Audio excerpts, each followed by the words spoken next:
Et je peux chanter en français, mieux que je peux parler en français. Alors, je vais chanter une chanson en français pour vous. Son sourire a peut-être influencé le mythique Quincy Jones, mais c'est surtout la voix de Nikki Janowski qui l'a séduit. À seulement 20 ans, la Canadienne vient déjà de sortir son deuxième album, et cette fois sur le label du légendaire producteur américain. C'est si bon de partir n'importe où, bras dessous, bras dessous, en chantant des chansons, c'est si bon. Avec 27 Grammy Awards à son actif, Quincy Jones n'a plus rien à prouver à quiconque. Merci. Mais à 81 ans, le trompettiste fait toujours partie du jeu musical. Il vient de produire ses 4 artistes, sa New Generation. Après Frank Sinatra, Ray Charles et bien sûr Michael Jackson, Q, son surnom, continue de chercher la perle rare.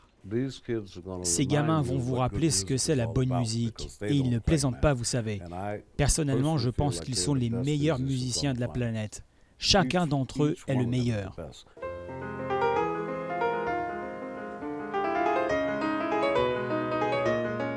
Non-voyant, Justin Coughlin est un virtuose du piano.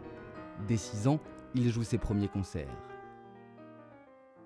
Depuis leur rencontre au Festival de Montreux, Quincy Jones ne cesse de lui transmettre sa connaissance du jazz, qu'il a lui-même reçu au sein des plus grands big bands de l'histoire. Ses débuts, il les fait en 1946 lorsque la machine à swing Count Basie le prend sous son aile.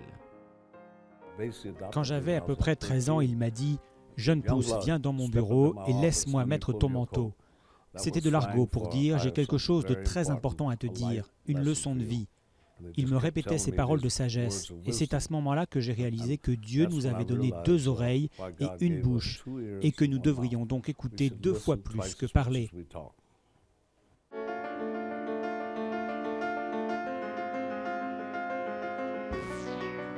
Alfredo Rodriguez fait partie des nouveaux protégés de Quincy.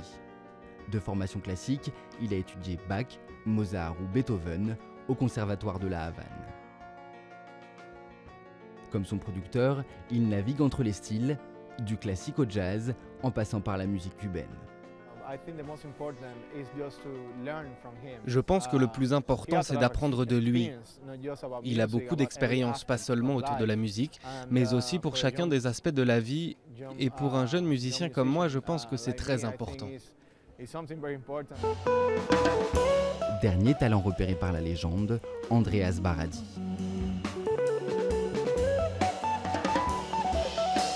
Certains musiciens entendent dans son jeu l'héritage de Django Reinhardt. Même s'il dit aimer le rock et le hip-hop, le jazz reste son genre de prédilection. Le mois dernier, ce jeune Slovaque a partagé la scène avec un autre monument de la musique. Il est très impressionnant.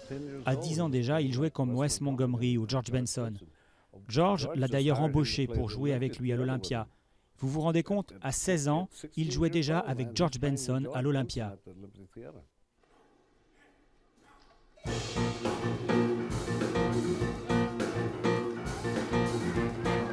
Pour Quincy Jones, la musique n'a pas de barrière. Son mentor Duke Ellington l'avait d'ailleurs remercié de n'avoir jamais catégorisé la musique américaine. Avec ses nouveaux poulains, il continue de porter cet héritage. Pour lui, il y a seulement de la bonne ou de la mauvaise musique.